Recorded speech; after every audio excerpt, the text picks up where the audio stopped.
Hello guys, welcome back to my channel humanities class. तो आज हम इकोनॉमिक्स स्टार्ट करेंगे। हमारी साइकोलॉजी पहले ही कंप्लीट हो चुकी है।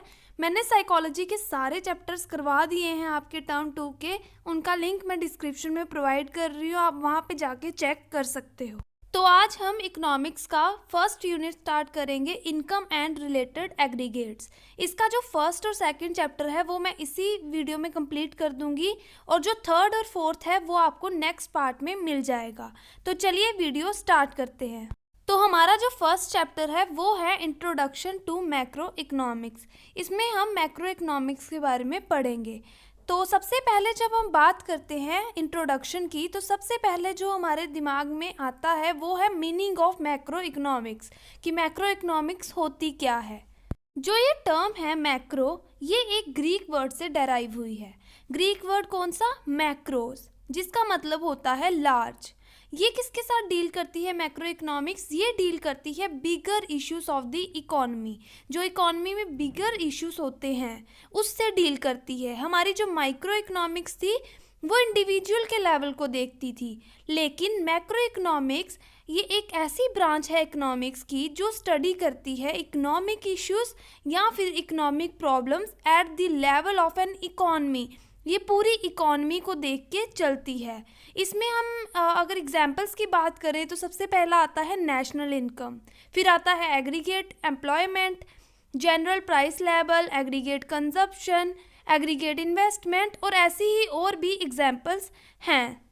इस टॉपिक के बाद हम बात करने वाले हैं how macro economics differs from micro economics, कि मैक्रो इकोनॉमिक्स और माइक्रो इकोनॉमिक्स कैसे एक दूसरे से डिफरेंट हैं। जब हम बात करते हैं इनके डिफरेंस की, तो सबसे पहला पॉइंट आता है बेसिस ऑफ स्टडी।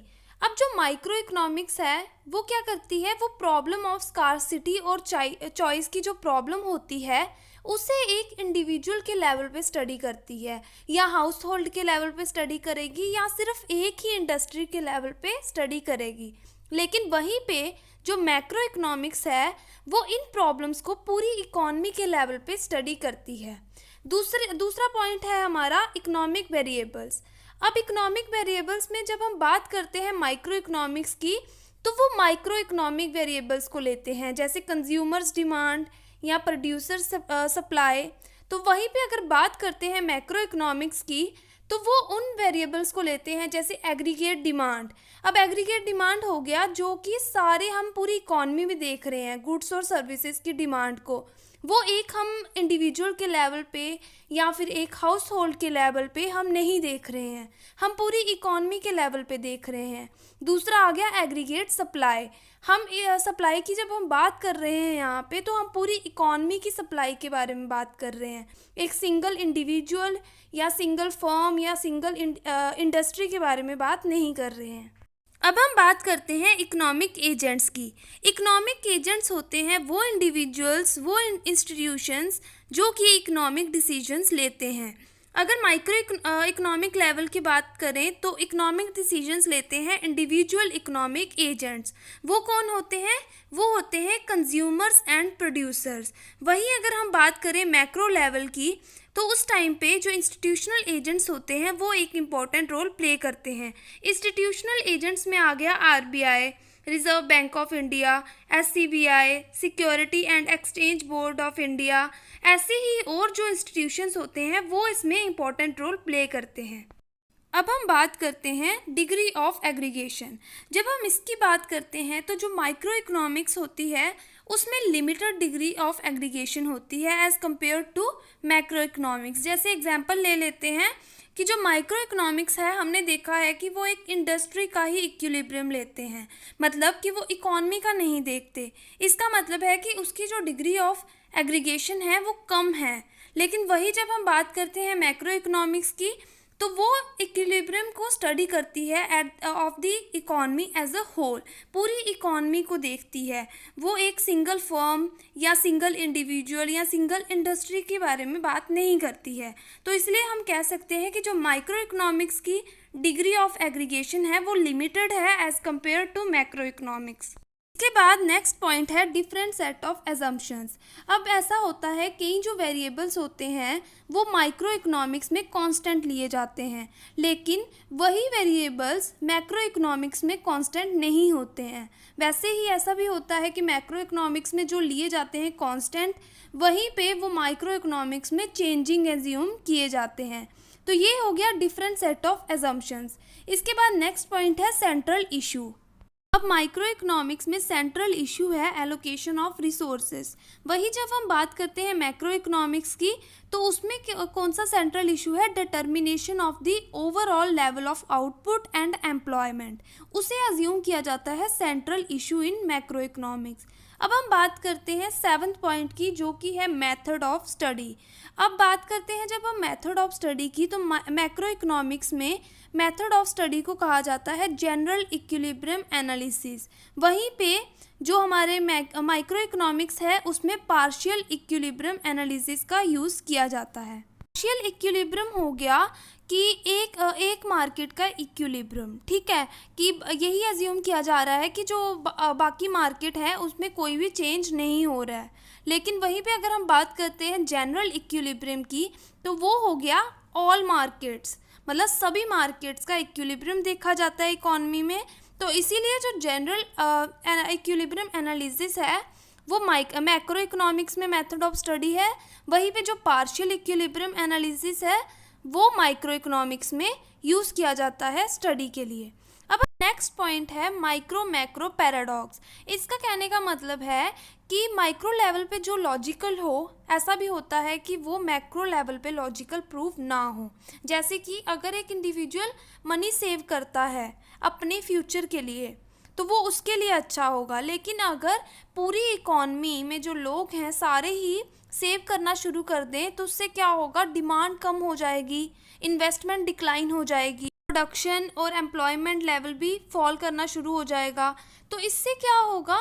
प्रॉस्पेरिटी नहीं हो रही है, पॉवर्टी हो रही है। जो हमारी इकॉनमी है वो पॉवर्टी की तरफ जा रही है, ना कि प्रॉस्पेरिटी की तरफ। तो इसीलिए कहा जाता है कि जो माइक्रो लेवल पे लॉजिकल देखा जाता है, ऐसा भी होता है कि वो मैक्रो लेवल पे इलॉजिकल प्रूव हो।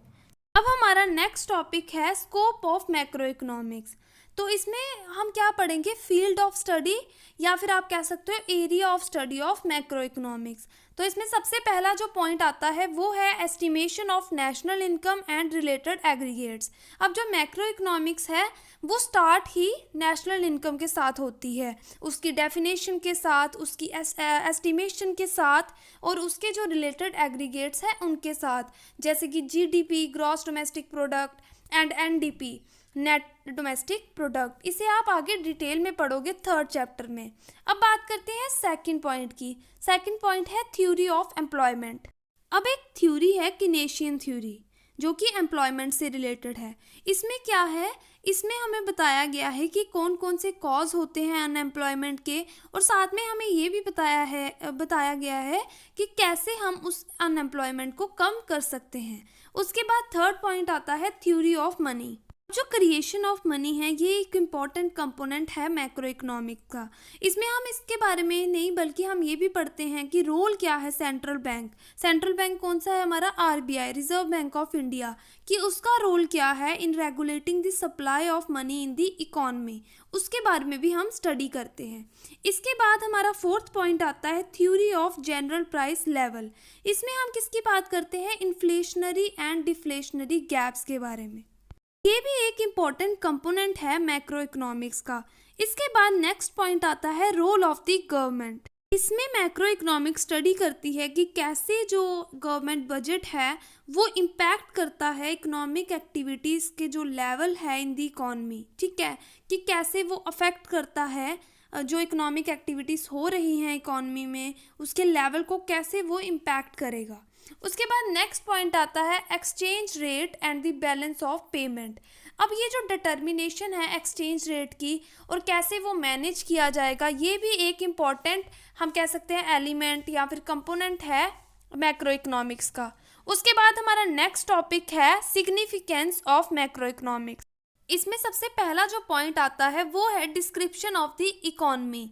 ठीक है, अब जो मैक्रो इकोनॉमिक्स है वो हमें एक डीप डिस्क्रिप्शन बताती है इकोनॉमी के बारे में। जैसे अगर हम एग्जांपल ले लेते हैं नेशनल इनकम की, तो नेशनल इनकम क्या रिवील करती है कि क्या नेचर है, क्या लेवल है इकोनॉमिक एक्टिविटीज़ का इन दी इकोनॉमी। उसके बाद अनएम्प्लॉयमेंट की स्टडी क्या रिवील करती है कि कितना मैग्नीट्यूड है इस प्रॉब्लम का और कैसे इसे हैंडल किया जा सकता है।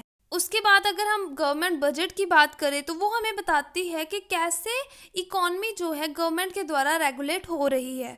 उसके बाद अगर हम बात करते हैं सेकंड पॉइंट की, जो कि है road map of growth and development, तो उसमें क्या है कि जो मैक्रो इकोनॉमिक्स होती है वो हमें एक रोड मैप प्रोवाइड करती है ग्रोथ एंड डेवलपमेंट का।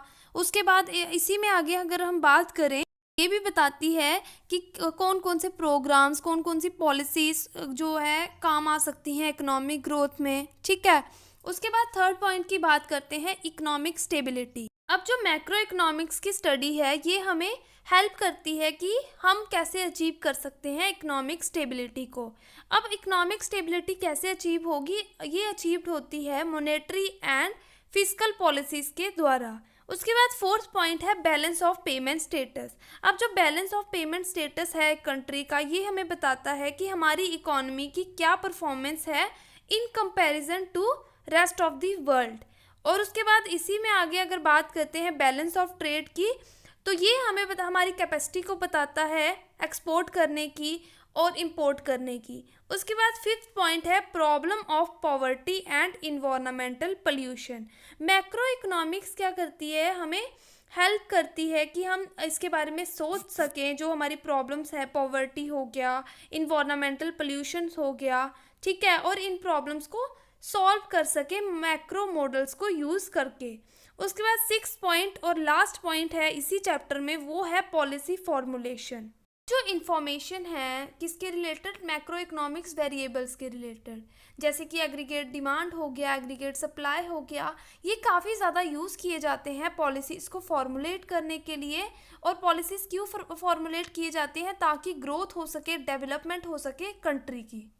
तो यहाँ पे हमारा ख़त्म होता है चैप्टर 1 यूनिट 1 का, और अब हम डिस्कस करने वाले हैं यूनिट 1 का ही चैप्टर 2, जो कि है some basic concepts of macro economics. इसमें हम सबसे पहले पढ़ेंगे क्लासिफिकेशन ऑफ गुड्स। अब हमें पता है कि बहुत सारे गुड्स प्रोड्यूस होते हैं इकोनॉमी में, बहुत सारे गुड्स कंज्यूम भी होते हैं, तो यही गुड्स सब दो डिफरेंट टाइप्स में क्लासीफाइड हैं। जैसे कि फर्स्ट जो टाइप है वो है final goods and intermediate goods, और दूसरा है कंज्यूमर एंड कैपिटल गुड्स। तो अब हम इन्हीं को आगे डिटेल में डिस्कस करेंगे। जो सबसे पहले टाइप है वो है फाइनल गुड्स। अब वो गुड्स जिन्होंने boundary line of production cross कर ली है, मतलब वो पूरी तरह से रेडी हैं, अब वो यूज़ किए जा सकते हैं उनके फाइनल यूजर्स के द्वारा, उन्हें हम बोलते हैं फाइनल गुड्स। अब जो फाइनल गुड्स होते हैं वो भी आगे दो टाइप्स के होते हैं, पहला फाइनल कंज्यूमर गुड्स और दूसरा final producer goods. Final consumer goods हो गए वो गुड्स जो कि जिनके फाइनल यूजर्स कौन होते हैं, कंज्यूमर्स होते हैं। ठीक है, जैसे कि ब्रेड एंड बटर, वो किसके द्वारा यूज़ किए जाते हैं, कंज्यूमर्स के द्वारा यूज़ किए जाते हैं। वही फाइनल प्रोड्यूसर गुड्स वो गुड्स हो गए जो कि रेडी है यूज़ के लिए बाय देयर फाइनल यूजर्स, और उनके फाइनल यूजर्स कौन होंगे, वो होंगे प्रोड्यूसर्स। जैसे ट्रैक्टर्स, हार्वेस्टर्स, ये फार्मर्स के द्वारा यूज़ किए जाते हैं। अब वो एक्सपेंडिचर जो कि फाइनल कंज्यूमर गुड्स जो कि हाउस होल्ड्स यूज़ कर रहे हैं, उन्हें हम बोलेंगे कंजम्पशन एक्सपेंडिचर। और वही फाइनल प्रोड्यूसर गुड्स के ऊपर जो एक्सपेंडिचर लगता है, जो प्रोड्यूसर्स यूज़ करते हैं, उन्हें हम बोलते हैं इन्वेस्टमेंट एक्सपेंडिचर। तो आप याद रखना कि जो एक्सपेंडिचर होगा फाइनल गुड्स पे वो इक्वल होगा consumption expenditure plus investment expenditure. अब हम बात करते हैं इंटरमीडिएट गुड्स की। इंटरमीडिएट गुड्स होते हैं जिन्होंने अभी तक boundary line of production cross नहीं की है, और उनकी जो वैल्यू है अभी तक ऐड नहीं हुई है, और साथ ही साथ जो कि अभी रेडी नहीं है फाइनल यूजर्स के द्वारा यूज़ करने के लिए, उन्हें हम बोलते हैं इंटरमीडिएट गुड्स। ये वो गुड्स होते हैं जो कि एक फर्म के द्वारा परचेज किए जाते हैं by other firm for resale, या फिर आप कह सकते हो फॉर रॉ मटेरियल। इन्हें हम बोलते हैं इंटरमीडिएट गुड्स। अब इनकी जो वैल्यू होती है वो अल्टीमेटली जो है फाइनल गुड्स का पार्ट बन जाती है। जैसे अगर एक पर्सन है, उसने वुड खरीदी है 10,000 की और उसे चेयर में कन्वर्ट किया है जो कि है 20,000 की, तो इसकी जो वैल्यू होगी चेयर की वो होगी फाइनल गुड्स, ठीक है, जो कि वैल्यू ऑफ वुड में इंक्लूड हुई। वैल्यू ऑफ वुड क्या था? इंटरमीडिएट गुड्स थे, ठीक है। जो आपने वुड खरीदी थी वो थी इंटरमीडिएट गुड्स, और जब वो चेयर बन गई तो वो हो गई फाइनल गुड्स। तो इसीलिए क्या होता है कि ये इंक्लूड नहीं होते हैं नेशनल इनकम में। क्यों नहीं होते हैं? क्योंकि ये ऐसे ही पार्ट बन जाते हैं फाइनल गुड्स का, और अगर इन्हें हम करेंगे, उसमें ऐड करेंगे तो एक प्रॉब्लम इंक्लूड होती है जिसे हम बोलते हैं डबल काउंटिंग, ठीक है। वो हो गया counting the value of a good more than once, कि किसी चीज़ की वैल्यू को एक से ज़्यादा बार हमने ले लिया, तो उससे क्या होता है कि नेशनल इनकम की जो एस्टिमेशन होती है उसमें प्रॉब्लम आती है, ठीक है। तो इसीलिए इसे इंक्लूड नहीं किया जाता। अब जो इन गुड्स पे एक्सपेंडिचर होता है उन्हें हम बोलते हैं इंटरमीडिएट कॉस्ट और इंटरमीडिएट कंजप्शन। अब एक गुड फाइनल गुड है या इंटरमीडिएट गुड है वो डिपेंड करता है एंड यूज़ पे। तो यहाँ पे हमारा हो गए दो goods complete, intermediate goods and final goods. अब हम बात करते हैं कंज्यूमर गुड्स, जिन्हें हम कंजप्शन गुड्स भी कहते हैं। अब कंज्यूमर गुड्स वो गुड्स होते हैं जो कि डायरेक्टली यूज़ किए जाते हैं for the satisfaction of human wants, जैसे कि आइसक्रीम है, मिल्क है, जो कि हाउस होल्ड्स के द्वारा यूज़ किए जाता है।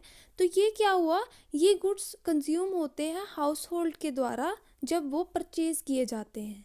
अब ये गुड्स फॉर डिफरेंट टाइप्स में अवेलेबल होते हैं, जैसे durable goods, semi durable goods, non durable goods, non material goods और सर्विसेज। तो सबसे पहले हम बात करते हैं ड्यूरेबल गुड्स की। ड्यूरेबल गुड्स वो गुड्स होते हैं जो कि बहुत सारे सालों के लिए चल सकते हैं, ठीक है, और उनकी जो वैल्यू होती है वो काफ़ी ज़्यादा हाई होती है, जैसे टीवी, रेडियो, कार, स्कूटर, ठीक है। ये सारी चीज़ें क्या हैं? ड्यूरेबल कंजप्शन गुड्स हैं। अब हम बात करते हैं सेमी ड्यूरेबल कंजप्शन गुड्स की। सेमी ड्यूरेबल गुड्स वो गुड्स होते हैं जो कि 1 साल या थोड़े से मतलब 1 या 1.5 साल तक चलेंगे, उससे ज़्यादा नहीं चलते। जैसे इलेक्ट्रिक गुड्स हो गया, ठीक है। अब आप देखते हो आपके घर पे जो बल्ब लगा होता है वो ख़राब हो जाता है काफ़ी टाइम चलने के बाद, ठीक है। क्रॉकरी हो गई, फर्नीचर हो गया, इनका एक टाइम आता है जब ये ख़राब हो जाते हैं, ठीक है। अब हम थर्ड गुड है हमारे non durable goods. Non durable goods को हम सिंगल यूज़ गुड्स भी कहते हैं क्योंकि ये एक ही बार में ख़त्म हो जाते हैं। जैसे अगर हम बात करें मिल्क की, तो मिल्क क्या है, वो एक ही बार में ख़त्म हो जाता है, जब हम चाय बनाते हैं तो वो ख़त्म हो जाता है। तो ये हो गया सिंगल यूज़ गुड्स। अब हम बात करते हैं फोर्थ टाइप की, जो कि है नॉन मटेरियल गुड्स, जिन्हें हम सर्विसेज भी कहते हैं। ये वो गुड्स होते हैं जो कि डायरेक्टली सेटिस्फाई करते हैं ह्यूमन वांट्स को, जैसे कि बात करते हैं डॉक्टर की, लॉयर की, डोमेस्टिक सर्वेंट हो गया, ठीक है। तो ये क्या है, ये डायरेक्टली क्या कर रहे हैं, ह्यूमन वांट्स को सेटिस्फाई कर रहे हैं।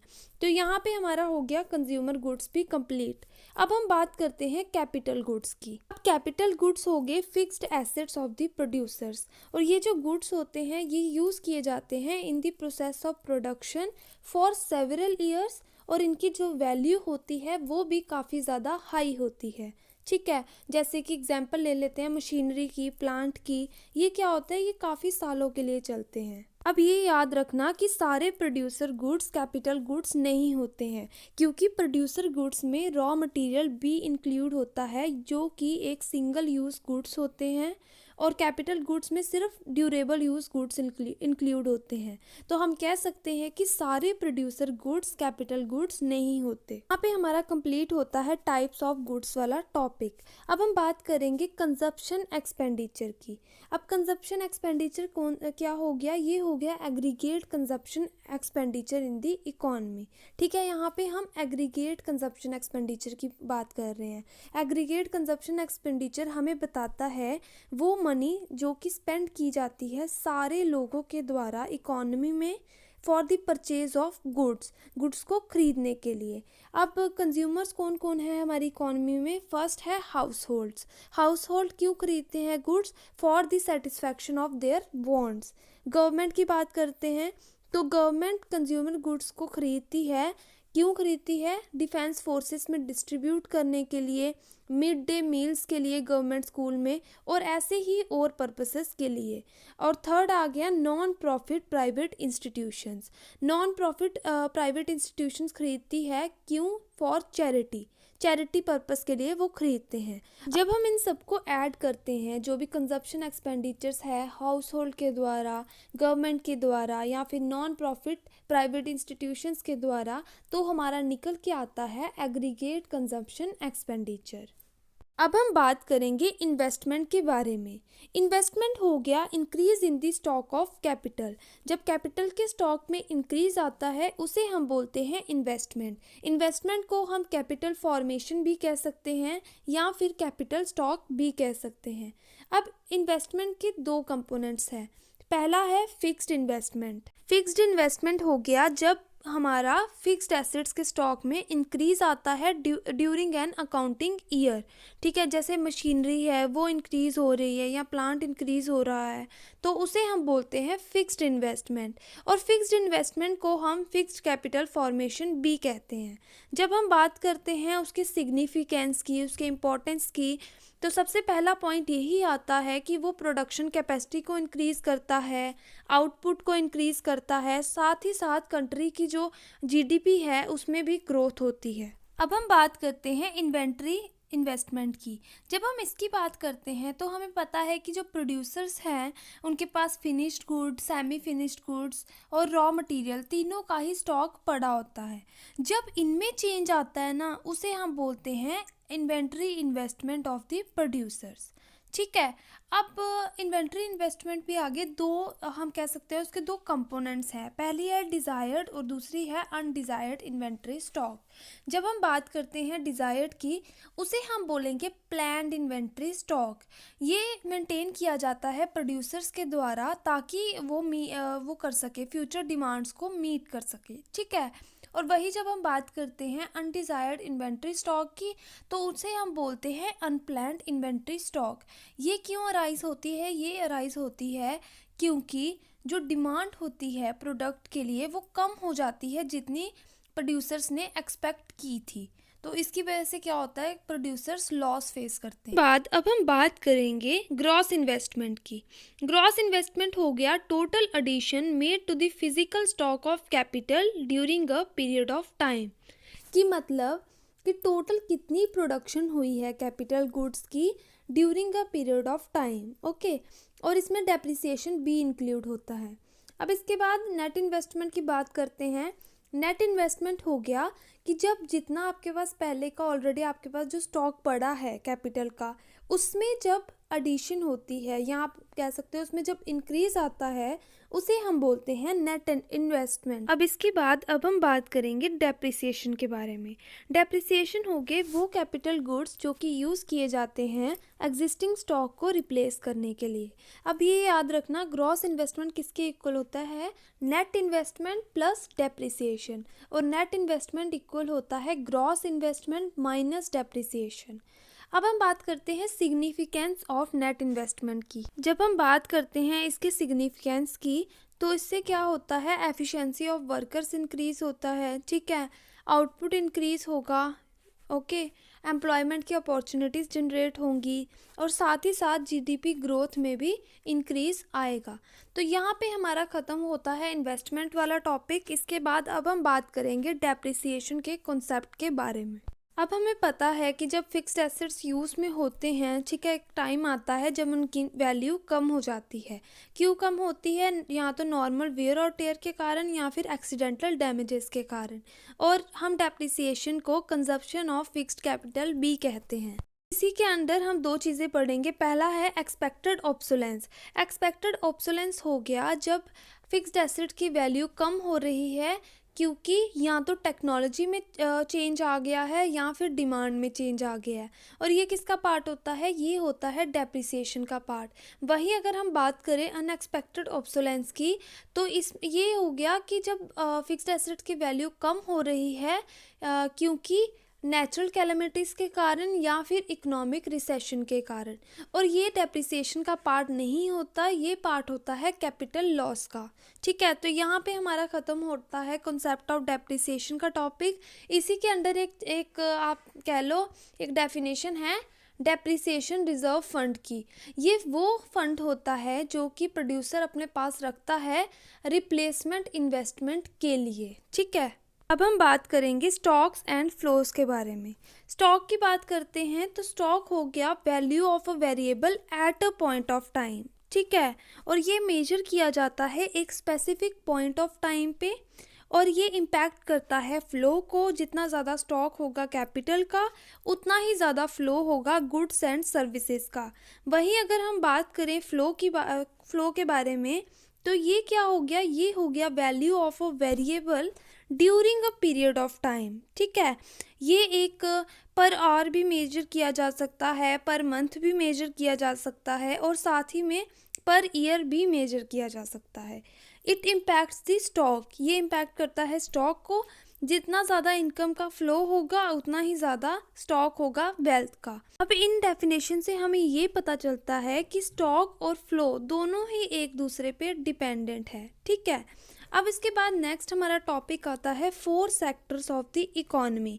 अभी तक हमने सिर्फ 3 सेक्टर्स पढ़े थे। ठीक है, आपने 11 तक सिर्फ 3 सेक्टर्स पढ़े हैं, primary, secondary and tertiary sector. लेकिन अब हम बात करेंगे 4 सेक्टर्स ऑफ द इकोनॉमी के बारे में, जिसमें सबसे पहला जो सेक्टर है वो है हाउस होल्ड सेक्टर। इसमें कौन आते हैं? इसमें आते हैं कंज्यूमर्स, गुड्स एंड सर्विसेज के। और हाउस होल्ड्स जो होते हैं वो ऑनर होते हैं फैक्टर्स ऑफ प्रोडक्शन के। सेकंड है प्रोड्यूसर सेक्टर।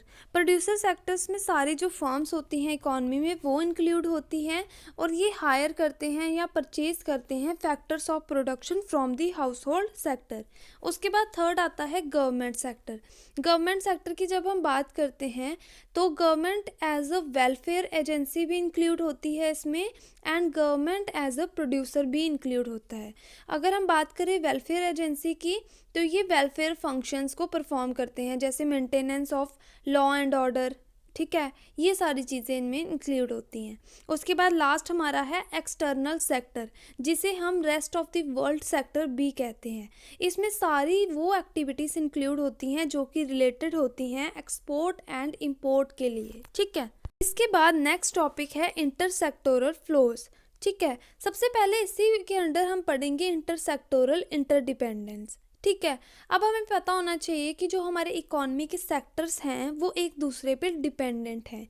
जैसे अगर हम बात करते हैं हाउस होल्ड सेक्टर की, वो प्रोड्यूसर सेक्टर पे डिपेंडेंट है गुड्स और सर्विसेज के लिए। वही अगर हम बात करें प्रोड्यूसर सेक्टर की, वो हाउस होल्ड सेक्टर पे ऊपर डिपेंडेंट है for the supply of factors of production, जिन्हें हम फैक्टर सर्विसेज भी कहते हैं। तो ये हो गया इंटरसेक्टोरल इंटरडिपेंडेंस। अब ये जो इंटरसेक्टोरल इंटरडिपेंडेंस है, it leads to intersectoral flows. और ये जो फ्लोज होते हैं ये 2 टाइप्स के हैं। पहला है रियल फ्लो, दूसरा है मनी फ्लो। रियल फ्लो हो गया flow of goods and services among different sectors of the economy. और अगर हम बात करें मनी फ्लो की, ये हो गया flow of money across different sectors of the economy. नीचे मैंने एक पिक्चर दी है जिसमें हमें बताया है फ्लो ऑफ, दोनों चीज़ें बताई हैं, flow of goods and services भी बताया है और फ्लो ऑफ मनी भी बताया है। जैसे हम देख रहे हैं प्रोड्यूसर सेक्टर जो है, ठीक है, वो हाउस होल्ड सेक्टर को गुड्स एंड सर्विसेज प्रोवाइड कर रहा है, और वही हाउस होल्ड सेक्टर क्या कर रहा है, वो फैक्टर सर्विसेज प्रोवाइड कर रहा है। ठीक है, और दूसरी तरफ अगर हम बात करें प्रोड्यूसर सेक्टर क्या कर रहा है, ये पेमेंट दे रहा है। किसकी पेमेंट दे रहा है? जैसे रेंट, वेजेस, ये सारी चीज़ें प्रोवाइड कर रहा है हाउस होल्ड को फैक्टर्स और सर्विसेज के लिए। और वही हाउस होल्ड सेक्टर क्या कर रहा है, कंजप्शन एक्सपेंडिचर, जो भी वो खरीद रहा है प्रोड्यूसर सेक्टर से, ठीक है, वो हो गया कंजप्शन एक्सपेंडिचर, वो मिल रहा है प्रोड्यूसर सेक्टर को। इसके बाद अब हम बात करेंगे सर्कुलर फ्लो ऑफ इनकम की। सर्कुलर फ्लो ऑफ इनकम का मतलब है एक unending flow of the activities of production, income generation and expenditure, जिसमें अलग अलग सेक्टर्स इन्वॉल्व होते हैं इकॉनमी के। अब इसके 3 फेसेस हैं। सबसे पहला जो फेस है वो है प्रोडक्शन का। प्रोडक्शन का मतलब होता है वैल्यू एडिशन, ठीक है। अब जो फेस ऑफ प्रोडक्शन है सर्कुलर फ्लो में, इसका मतलब है process of value addition by the producing sector, ठीक है। जब वैल्यू ऐड होती है प्रोड्यूसिंग सेक्टर के द्वारा, उसे हम बोलते हैं फेज ऑफ प्रोडक्शन। अब हमें पता है कि जो प्रोड्यूसिंग सेक्टर है वो हायर करता है फैक्टर ऑफ प्रोडक्शन। कहाँ से हायर करेगा? हाउस होल्ड सेक्टर से, जो कि ऑनर होते हैं इन फैक्टर्स का, ठीक है। अब ये जो फैक्टर इनपुट्स हैं ये नॉन फैक्टर इनपुट्स के द्वारा यूज़ किए जाते हैं गुड्स एंड सर्विसेज को प्रोड्यूस करने के लिए। और जो गुड्स और सर्विसेज होती हैं वो ह्यूमन वांट्स को सेटिस्फाई करने के लिए प्रोड्यूस होती हैं। और हमें पता है कि कोई एंड नहीं है ह्यूमन वांट्स का, तो इसीलिए कोई एंड नहीं है इस प्रोसेस ऑफ प्रोडक्शन का, ठीक है। ये आपको समझ आ गया फेज ऑफ प्रोडक्शन। इसके बाद अब हम बात करेंगे फेज ऑफ इनकम जनरेशन की, जिसे हम फेज ऑफ डिस्ट्रीब्यूशन बी कहते हैं। In phase 2 of circular flow, ठीक है, there is a generation of income. इसमें क्या होता है? इनकम जनरेट होती है as a consequence of production of goods and services in phase 1। जब फेज 1 में गुड्स एंड सर्विसेज प्रोड्यूस होते हैं उसके बाद इनकम जनरेट होती है, और जो वैल्यू एडिशन होती है वो फैक्टर इनकम में कन्वर्ट हो जाती है। ये हमारा हो गया फेज ऑफ इनकम जनरेशन, जिन्हें हम फेज ऑफ डिस्ट्रीब्यूशन बी कहते हैं। इसके बाद अब हम बात करेंगे फेज ऑफ एक्सपेंडिचर की। अब इस फेज को हम फेज ऑफ डिस्पोजिशन बी कहते हैं। जब हमें इनकम मिलती है हम उसे स्पेंड करते हैं। कहाँ पे स्पेंड करते हैं? फाइनल गुड्स एंड सर्विसेज को परचेज करने के लिए। जब हाउस होल्ड्स खरीदते हैं उन सर्विसेज को, उन गुड्स को, उसे हम बोलते हैं कंजप्शन एक्सपेंडिचर। जब प्रोड्यूसर्स खरीदते हैं उन्हें हम बोलते हैं इन्वेस्टमेंट एक्सपेंडिचर। तो इसलिए हम कह सकते हैं कि फेज़ 3 में क्या होता है? डिस्पोजिशन होती है इनकम की as a consequence of the generation of income in phase 2। तो यहाँ पे ख़त्म नहीं होता ये। इसके बाद क्या होता है कि ये जो कंजप्शन एक्सपेंडिचर होता है और ये जो इन्वेस्टमेंट एक्सपेंडिचर होता है ये जनरेट करता है डिमांड गुड्स एंड सर्विसेज के लिए। तो इसीलिए अगेन क्या होता है? प्रोडक्शन शुरू हो जाती है, उसके बाद फिर से इनकम जनरेट होती है, उसके बाद फिर से डिस्पोजिशन होता है, ठीक है। तो इसीलिए इसे बोलते हैं सर्कुलर फ्लो ऑफ इनकम। और इन फेजेस को अगर देखा जाए इकॉनमी में तो प्रोडक्शन किसके इक्वल है? इनकम जनरेशन के, और इनकम जनरेशन इक्वल है एक्सपेंडिचर के। इसीलिए इसे हम बोलते हैं ट्रिपल आइडेंटिटी। अब हम बात करते हैं एजम्पशंस ऑफ दिस मॉडल, ठीक है। इस मॉडल की एजम्पशंस क्या है? तो इसमें सिर्फ 2 सेक्टर्स इंक्लूड होने चाहिए। पहला है हाउस होल्ड सेक्टर, दूसरा है प्रोड्यूसर सेक्टर। और सेकंड है कि हाउस होल्ड सेक्टर को पूरी इनकम जो है उसे स्पेंड करना है ताकि कोई भी सेविंग्स ना हो। थर्ड है कि जो डोमेस्टिक इकॉनमी है वो एक क्लोज्ड इकॉनमी होगी, ठीक है, ताकि उसमें कोई भी एक्सपोर्ट एंड इंपोर्ट ना इंक्लूड हो। और फोर्थ है कोई भी गवर्नमेंट नहीं इंक्लूड होगी डोमेस्टिक इकॉनमी में। ये हमारे हो गए एजम्पशंस। अब हम बात करते हैं ऑब्जर्वेशंस की। तो ऑब्जर्वेशंस में सबसे पहला आता है कि जो फैक्टर पेमेंट्स होती हैं फर्म्स के द्वारा वो इक्वल होती है value addition by the firms के, ठीक है। तो वैल्यू एडिशन किस में कन्वर्ट होगी? वो कन्वर्ट होगी फैक्टर इनकम में। उसके बाद सेकंड की बात करते हैं, जो टोटल प्रोडक्शन होगी गुड्स एंड सर्विसेज के फर्म्स के द्वारा वो इक्वल होगी total expenditure on the goods and services by the house hold sector. तो जितनी भी इनकम जो कन्वर्ट होगी वो होगी convert expenditure on goods and services. Third वही है वैल्यू एडिशन किसके इक्वल होगा? इनकम जनरेशन के, और इनकम जनरेशन किसके इक्वल होगा? Expenditure on goods and services के। तो इसीलिए इसे बोला जाता है ट्रिपल आइडेंटिटी। तो ये हमारी हो गई ऑब्जर्वेशंस। अब हम बात करेंगे significance of circular flow model की। इसमें सबसे पहला जो पॉइंट है वो है एस्टिमेशन ऑफ नेशनल इनकम। अब ये जो मॉडल है सर्कुलर फ्लो मॉडल ये फैसिलिटेट करता है एस्टिमेशन ऑफ नेशनल इनकम को। नेशनल इनकम हो गया sum total of factor income flowing from the producer sector to the household of a country, ठीक है। सेकंड पॉइंट है नॉलेज ऑफ इंटरसेक्टोरल इंटरडिपेंडेंस। अब ये जो मॉडल है ये हमें एक नॉलेज प्रोवाइड करता है कि कैसे एक सेक्टर दूसरे सेक्टर पे डिपेंडेंट है इकॉनमी में। ठीक है, तो हमें इससे हमें ये भी पता चलता है कि कैसे हाउस होल्ड सेक्टर डिपेंडेंट है प्रोड्यूसर सेक्टर पे, प्रोड्यूसर डिपेंडेंट है हाउस होल्ड सेक्टर पे, गवर्नमेंट सेक्टर कैसे डिपेंडेंट है। ठीक है, तो ये सारी चीज़ें हमें इससे पता चलती हैं। तो यहाँ पे हमारे फर्स्ट 2 चैप्टर्स होते हैं कंप्लीट। इसके बाद मैं जो नेक्स्ट पार्ट लाऊंगी उसमें मैं थर्ड और फोर्थ चैप्टर पूरा डिटेल में एक्सप्लेन कर दूंगी आप लोगों को। अगर आज की वीडियो अच्छी लगी हो लाइक शेयर और कमेंट ज़रूर कीजिएगा और साथ में चैनल को सब्सक्राइब भी कर दीजिएगा। Thank you so much.